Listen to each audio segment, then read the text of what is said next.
Olá pessoal, tudo bem com vocês? Eu espero que sim.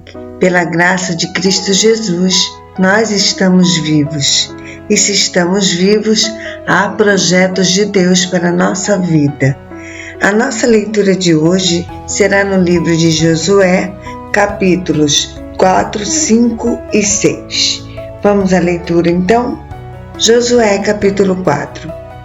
Quando todo o povo acabou de atravessar o Jordão, Yahvé voltou a falar com Josué e lhe ordenou: escolhei 12 homens dentre o povo, um homem de cada tribo, e ordenai-lhes: tomai daqui do meio do Jordão, do lugar onde os sacerdotes se detiveram e pousaram os seus pés, 12 pedras e carregai-as convosco, e depositai-as no lugar onde acampareis esta noite.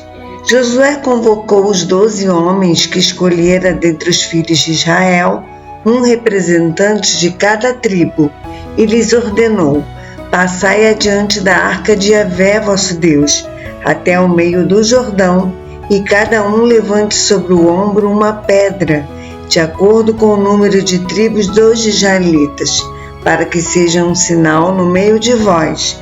Quando amanhã vossos filhos vos perguntarem que significam para vós estas pedras, então lhes testemunhareis: é que as águas do Jordão dividiram-se diante da arca da aliança de Yahvé.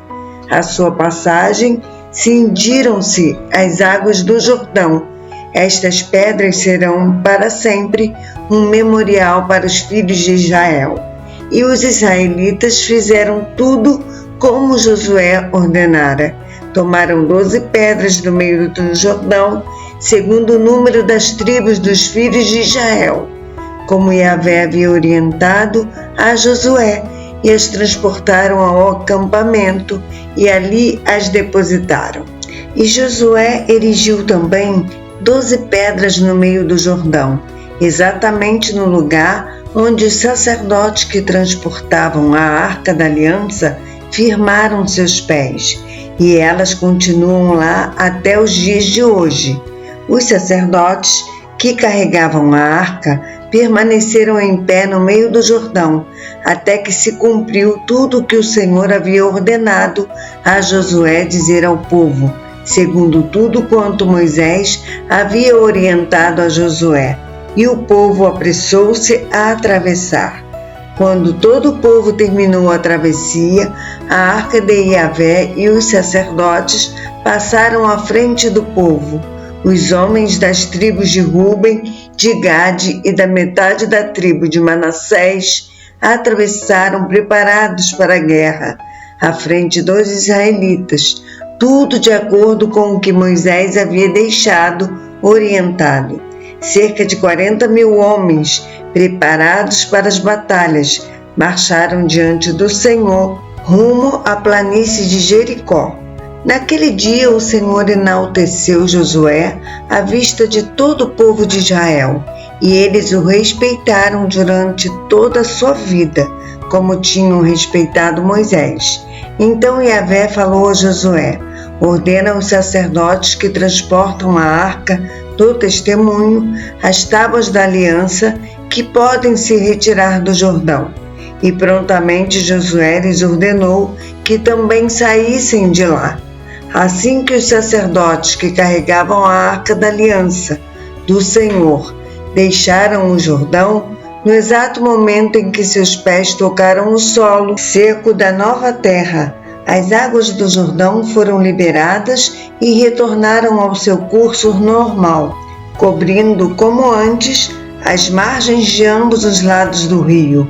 O povo subiu do Jordão no 10º dia do primeiro mês do ano e montou seu acampamento em Gilgal, no extremo leste de Jericó. E aquelas 12 pedras que tiraram do Jordão, Josué as erigiu em Gilgal.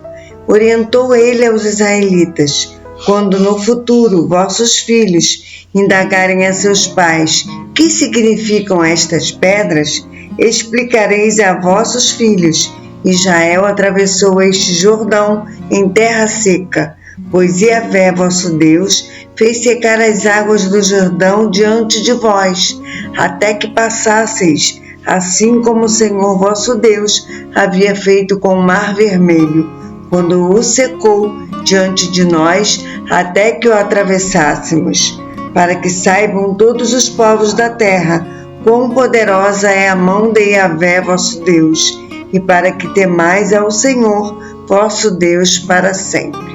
Josué, capítulo 5.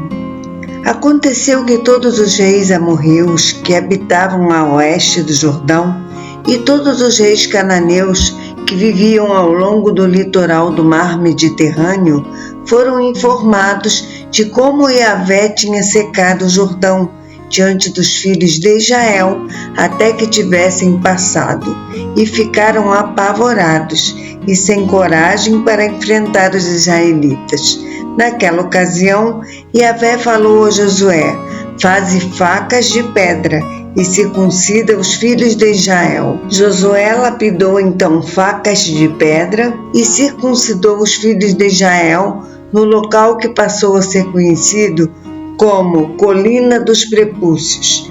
Esta é a razão porque Josué os circuncidou. Todo o povo que saiu do Egito, os homens, todos os homens de guerra morreram no deserto, no caminho depois da sua saída do Egito. Ora, todo o povo que saíra havia sido circuncidado, mas todo o povo que nascera no deserto, no caminho depois da sua saída do Egito, não havia sido circuncidado, porque os filhos de Israel andaram durante 40 anos no deserto, até que pereceu toda a nação, os homens de guerra que saíram do Egito, visto que não obedeceram à voz do Senhor. Jurou-lhes Yahvé que não veriam a terra que aos seus antepassados havia prometido sob juramento dar-nos, terra onde manam leite e mel. Quanto a seus filhos, estabeleceu-os em seu lugar. A estes Josué circuncidou, visto que não haviam sido circuncidados no caminho. E quando toda a nação foi circuncidada, repousaram no seu lugar, no acampamento, até que saíram. Então Yahvé falou a Josué: hoje removi de sobre vós a humilhação sofrida no Egito. Por este motivo, o lugar ficou conhecido até hoje como Gilgal, monumento de pedras. Enquanto os filhos de Israel estavam acampados em Gilgal, celebraram o sacrifício de Pessã, Páscoa, no 14º dia do mês, ao pôr do sol, nas planícies de Jericó. No dia seguinte à Páscoa, comeram dos produtos daquela terra, pães sem fermento e grãos de trigo tostados. Ao comerem o fruto da nova terra, no dia seguinte, cessou o maná de cair do céu, e os filhos de Israel nunca mais tiveram o maná. Todavia, deste ano em diante, começaram a se alimentar dos frutos da terra de Canaã. Encontrando-se Josué já nas proximidades de Jericó, de repente, ao olhar para cima, viu um homem em pé, empunhando uma espada. Aproximou-se dele e perguntou-lhe: és tu dos nossos ou dos nossos adversários? Então o homem lhe informou: não sou dos teus, nem pelejo contra ti. Venho com a responsabilidade de comandante do exército do Senhor. Então Josué prostrou-se com o rosto rente à terra, em sinal de reverência, e lhe indagou: que mensagem o meu senhor tem para o seu servo? O chefe do exército de Yahvé respondeu a Josué: descalça as sandálias dos teus pés, porque o lugar em que pisas é santo. E assim procedeu Josué. Josué, capítulo 6. Os portões de Jericó estavam muito bem trancados, a fim de que os israelitas não pudessem invadir a cidade. Ninguém podia entrar nem sair da fortaleza. Então Yahvé falou a Josué: vê, entrego nas tuas mãos Jericó, seu rei e seus homens de guerra. Vós todos os combatentes, dai uma volta ao redor da cidade, cercando-a uma vez, e assim o fareis durante mais 6 dias. 7 sacerdotes levarão cada um seu chofar, sua trombeta feita de chifre de carneiro, à frente da arca.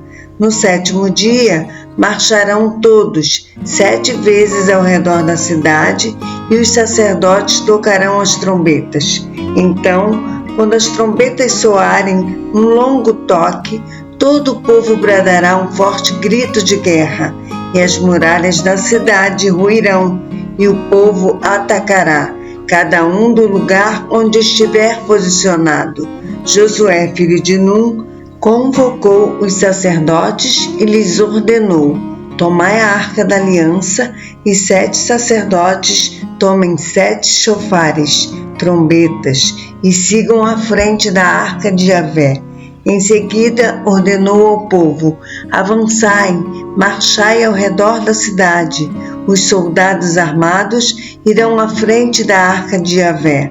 Assim que Josué terminou de instruir o povo, os 7 sacerdotes que levavam suas trombetas perante o Senhor partiram à frente, tocando seus instrumentos, e a arca da aliança do Senhor seguia atrás deles.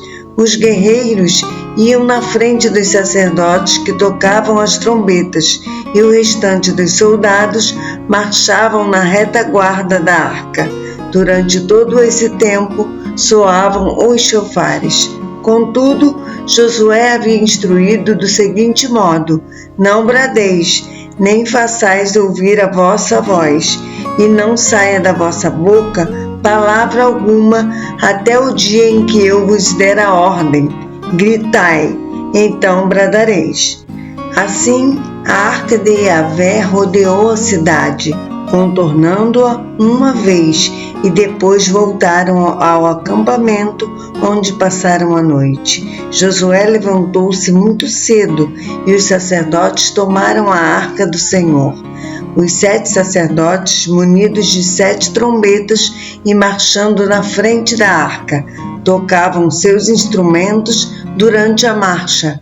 Os homens de guerra iam adiante deles, e a retaguarda seguia a arca de Yahvé. Enquanto marchavam, os chofares soavam continuamente. No 2º dia, igualmente rodearam a cidade, mais uma vez, e retornaram ao acampamento. E durante 6 dias repetiram aquela ação. No 7º dia, levantaram-se ao raiar da aurora e marcharam da mesma maneira, 7 vezes ao redor da cidade. Foi apenas nesse dia que rodearam a cidade 7 vezes seguidas. Na 7ª vez, quando os sacerdotes soaram seus chofares, Josué ordenou ao povo: bradai, o Senhor vos entregou esta cidade. A cidade, com tudo o que nela existe, será consagrada a Yahvé como anátema para destruição. Somente a prostituta Raabe e todos os que estão com ela em sua casa serão poupados, porquanto ela ocultou os espiões que enviamos. Mas vós, guardai-vos do anátema, ficai distantes do que é consagrado à destruição. Não tomeis posse de coisa alguma do que é anátema. Não vos deixeis mover pela cobiça, pois isso tornaria anátema o acampamento de Israel, e traria desgraça e destruição sobre toda a congregação israelita. Toda a prata e todo o ouro, todos os objetos de bronze e de ferro serão consagrados a Yahvé, entrarão no seu tesouro. O povo gritou com toda a força e tocaram os chofares. Quando o povo ouviu o soar das trombetas, soltou um forte grito de guerra, e a muralha caiu por terra. Imediatamente cada um atacou do lugar onde estava, e tomaram a cidade completamente. Consagraram toda a cidade a Yahvé, exterminando ao fio da espada homens, mulheres, jovens, idosos, bois, ovelhas e jumentos, todos os seres vivos que nela estavam. Então Josué ordenou aos homens que tinham espionado a terra: entrai na casa da meretriz e fazei essa mulher sair de lá com tudo que lhe pertence, de acordo com o que jurastes a ela. Foram os jovens, os espiões israelitas, e fizeram sair Raabe, seu pai, sua mãe, seus irmãos e tudo que lhes pertencia. Fizeram sair também toda a sua parentela e os colocaram em lugar seguro, fora do acampamento de Israel. Queimaram a cidade e tudo que nela havia, exceto a prata, o ouro e os objetos de arte de bronze e de ferro, que foram entregues ao tesouro da casa de Yahvé. Mas Raabe, a prostituta, bem como a casa de seu pai e todos os que lhe pertenciam, Josué os salvou com vida, e ela vive no meio de Israel até hoje, porquanto refugiara os mensageiros que Josué enviara para espionar Jericó. Naquela ocasião, Josué proclamou este juramento solene: maldito seja diante de Yahvé o homem que reconstruir a cidade de Jericó. Ao custo da vida de seu filho mais velho, lançará os alicerces da cidade. Ao preço de seu filho mais novo, concluirá as suas portas. E Yahvé esteve com Josué, cuja nobre fama divulgou-se por toda a região. A nossa leitura de amanhã será em Josué, capítulos 7, 8 e 9. Eu aguardo você para essa leitura amanhã, se assim o Senhor nos permitir. Que Deus te abençoe. Um abraço.